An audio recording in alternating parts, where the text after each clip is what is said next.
आज ये दिन का पहला क्वेश्चन है और इस क्वेश्चन पर हम लोगों ने लाइव वीडियो में विस्तृत चर्चा की है। इस क्वेश्चन के बारे में, टीबी रोग के बारे में, इसके निदान के बारे में और भी हर चीज के बारे में। तो शॉर्ट में आ जाते हैं इस क्वेश्चन में।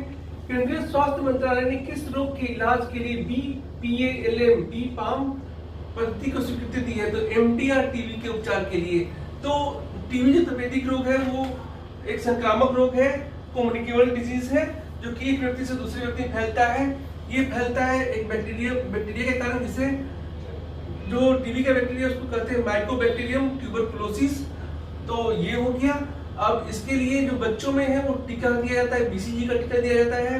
और अगर किसी व्यक्ति को टीबी हो जाता है, टीबी का लक्षण है कि वो कफ रहता है, खांसी रहता है 2 सप्ताह से ज्यादा, म्यूकस में खून आता है, चेस्ट में पेन होता है, वीकनेस होता है और खाना नहीं खाता है और वेट लॉस होता है, फीवर होता है, इस तरह का तो वो होता है। तो अगर ऐसा कुछ लक्षण होता है टीबी में तो आदमी को दिया जाता है फर्स्ट लाइन ड्रग जो है आइसोनियाजिड या राइफाम्पिन।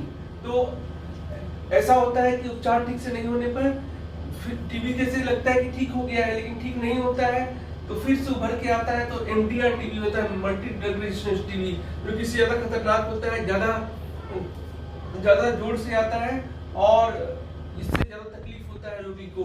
तो MDR टीबी का जो सामान्य जो है वो 20 महीने का होता है और साइड इफेक्ट होता है उसके उपचार में।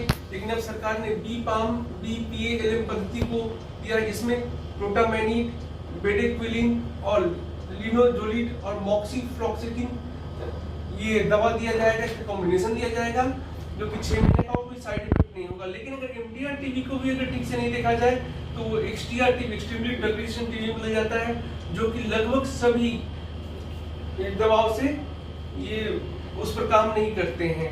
तो ये था दोस्तों आज का पहला क्वेश्चन। आज का दूसरा क्वेश्चन है, किस साल के सबसे बड़े एशिया में आए उष्णकटिबंधीय तूफान सुपर टाइफून का क्या नाम है? तो इसका उत्तर है यागी।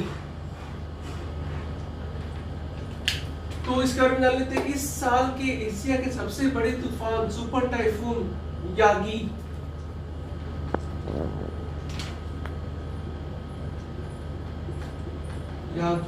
का कहर दिखना शुरू हो गया है। 234 किलोमीटर प्रति घंटा की रफ्तार से सुपर टाइफून यागी शुक्रवार 5 सितंबर को चीन के हेनान प्रांत के तट से टकराया। सुपर टाइफून यागी के इसके बाद उत्तरी वियतनाम और लाओस को प्रभावित करने की भी संभावना है और चीन से पहले ये फिलीपींस के तट पर आया था, फिलीपींस को भी प्रभावित कर चुका है। दोस्तों आज का तीसरा क्वेश्चन है, पटना के इंदिरा गांधी आयुर्विज्ञान संस्थान IGIMS में क्षेत्रीय चक्षु संस्थान का उद्घाटन किनके द्वारा किया गया? एक क्वेश्चन ये भी बन जाता है यहाँ पर कि क्षेत्रीय चक्षु संस्थान, नेत्र संस्थान का उद्घाटन कहाँ किया गया था? IGIMS, Indira Gandhi institute of medical sciences, Indira Gandhi आयुर्विज्ञान संस्थान पटना में। तो किसके द्वारा इसका उद्घाटन किया गया? केंद्रीय स्वास्थ्य मंत्री JP नड्डा के द्वारा। केंद्रीय स्वास्थ्य मंत्री JP नड्डा के द्वारा पटना के इंदिरा गांधी आयुर्विज्ञान संस्थान IGIMS में क्षेत्रीय चक्षु संस्थान का उद्घाटन किया गया। इसके खुलने से यहाँ करीब 2.5 लाख मरीजों का इलाज प्रति वर्ष किया जाएगा या मरीजों का इलाज होगा। दोस्तों आज का चौथा क्वेश्चन है, पेरिस पैरालंपिक खेलों के समापन समारोह में भारत के ध्वजवाहक कौन होंगे? तो ये इंपॉर्टेंट क्वेश्चन है। पेरिस पैरालंपिक खेलों के समापन समारोह में भारत के ध्वजवाहक कौन होंगे? तो आंसर है हरविंदर सिंह और प्रीति पाल। तो इसके बारे में जान लेते हैं। चैंपियन तीरंदाज हरविंदर सिंह तीरंदाज है। हरविंदर सिंह और पैरालंपिक खेलों में 2 पदक जीतने वाली महिला फर्राटा धाविका प्रीति पाल पेरिस पैरालंपिक खेलों के समापन समारोह में भारत के ध्वजवाहक होंगे।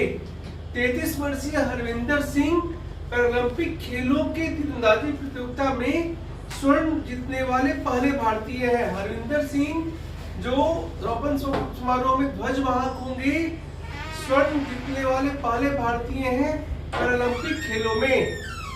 इसके बाद आते हैं वही प्रीति पाल, महिलाओं के T35 वर्ग के 100 मीटर और 200 मीटर दौड़ में कांस्य पदक जीती। मतलब 100 मीटर में भी कांस्य पदक जीती, 200 मीटर में भी कांस्य पदक जीती। इसके बारे में हम लोग पूर्व के वीडियो में हरविंदर सिंह के बारे में भी चर्चा कर चुके हैं और प्रीति पाल के बारे में भी चर्चा कर चुके हैं, इसलिए मैं ज्यादा आप लोगों का समय नहीं लेना चाहता हूं, तो इतना ही बताना चाहता हूं। आज का 5वां क्वेश्चन है अग्नि 4 बैलिस्टिक मिसाइल, जिसका शुक्रवार को सफल परीक्षण किया गया। मारक क्षमता कितनी है? तो अग्नि 4 की मारक क्षमता कितनी है? तो अग्नि 4 की मारक क्षमता है 3500 से 4000 किलोमीटर। इसके बारे में और बातें हम लोग जान लेते हैं कि भारत ने शुक्रवार 6 सितंबर 2024 को मध्यम दूरी की बैलिस्टिक मिसाइल, अग्नि 4 क्या है? मध्यम दूरी की बैलिस्टिक मिसाइल है, का सफल परीक्षण ओडिशा के चांदीपुर परीक्षण रेंज से किया। कहां से किया? ओडिशा के चांदीपुर परीक्षण रेंज से किया। अग्नि 4 की मारक क्षमता 3500 से 4000 किलोमीटर है और यह परमाणु हथियार ले जाने में सक्षम है। तो याद रखना है, अग्नि 4 मध्यम दूरी की बैलिस्टिक मिसाइल है। ओडिशा के चांदीपुर परीक्षण रेंज से इसका परीक्षण किया गया 6 सितंबर को। मारक क्षमता 3500 से 4000 किलोमीटर है। इतनी चीजें अग्नि 4 के बारे में याद रखा जाना जरूरी है। आज का 6वां क्वेश्चन है भारत के प्रवीण कुमार ने पेरिस पैरालंपिक के किस स्पर्धा में स्वर्ण पदक जीता? तो एक क्वेश्चन तो ये भी हो गया कि प्रवीण कुमार ने स्वर्ण पदक जीता किस स्पर्धा में? ऊंची कूद स्पर्धा में, हाई जंप की स्पर्धा में स्वर्ण पदक जीता। तो इस बारे में जान लेते हैं कि भारत के प्रवीण कुमार ने शुक्रवार 5 सितंबर 2024 को पेरिस पैरालंपिक में पुरुषों की ऊंची कूद स्पर्धा में एशियाई रिकॉर्ड तोड़कर, ये इंपॉर्टेंट है, एशियाई रिकॉर्ड तोड़कर स्वर्ण पदक जीता। प्रवीण ने 2.08 मीटर की छलांग लगाई। तो ये भी है कि 2.08 मीटर की छलांग लगाई। अमेरिका के डेरिक लोकिडिन दूसरे स्थान का रजत पदक तथा उज्बेकिस्तान के टेमुरबेक गियाजो को कांस्य पदक मिला या इन्होंने कांस्य पदक जीता। तो अमेरिका के जो ऊंची कूद के एथलीट थे उनको सेकंड पोजीशन मिला, रजत पदक, और उज्बेकिस्तान के जो एथलीट थे उनको थर्ड पोजीशन मिला, कांस्य पदक। तो याद रखना, प्रवीण कुमार ऊंची कूद में स्पर्धा में पैरालंपिक में स्वर्ण पदक जीते। 2.08 मीटर की ऊंचाई उन्होंने तय की और एशियाई रिकॉर्ड को तोड़ा। अमेरिका के खिलाड़ी को रजत, उज्बेकिस्तान के खिलाड़ी को कांस्य पदक इसी स्पर्धा में मिला। दोस्तों, ये आज का लास्ट क्वेश्चन है और ये 7वां क्वेश्चन आज का लास्ट क्वेश्चन है। तो आज का जो लास्ट क्वेश्चन है वो है प्रधानमंत्री नरेंद्र मोदी द्वारा वीडियो कॉन्फ्रेंसिंग के माध्यम से कहां पर जल संचय जन भागीदारी पहल, जल संचय जन भागीदारी पहल की शुरुआत की गई? तो गुजरात के सूरत से। गुजरात के सूरत से। आइए और बात जान लेते हैं इस बारे में। जल संचय जन भागीदारी पहल के तहत वर्षा जल संग्रह को बढ़ावा दिया जाएगा। तो इसके तहत वर्षा जल संग्रह को बढ़ावा दिया जाएगा। इसका उद्देश्य सामुदायिक भागीदारी के माध्यम से 28,400 वर्षा जल संचयन संरचनाओं 28,400 वर्षा जल संचयन संरचनाओं का निर्माण करना है। यह पहल पहले से चल रहे जल शक्ति अभियान कैच द रेन के साथ संरेखित है। तो यह पहल जल शक्ति अभियान कैच द रेन के साथ संरेखित है। 28,400 वर्षा जल संचयन संरचनाओं का निर्माण किया जाएगा जल संचय जन भागीदारी के तहत, और इसका उद्देश्य वर्षा जल संग्रह का बढ़ावा देना है। और इसकी शुरुआत की गई गुजरात के सूरत से और वीडियो कॉन्फ्रेंसिंग के माध्यम से प्रधानमंत्री नरेंद्र मोदी जी के द्वारा। तो ये दोस्तों आज का लास्ट क्वेश्चन था। दोस्तों मेरा उद्देश्य आप लोगों को रहता है कि कम समय में जो इम्पोर्टेंट आज के क्वेश्चन है उसको करा दिया जाए, उसके बारे में अच्छे कंटेंट, अच्छी जानकारी विभिन्न स्रोतों से प्राप्त किया जाता है और आप लोगों को उपलब्ध कराया जाता है। लेकिन ये आपके न्यूज़पेपर या मैगजीन का विकल्प नहीं है।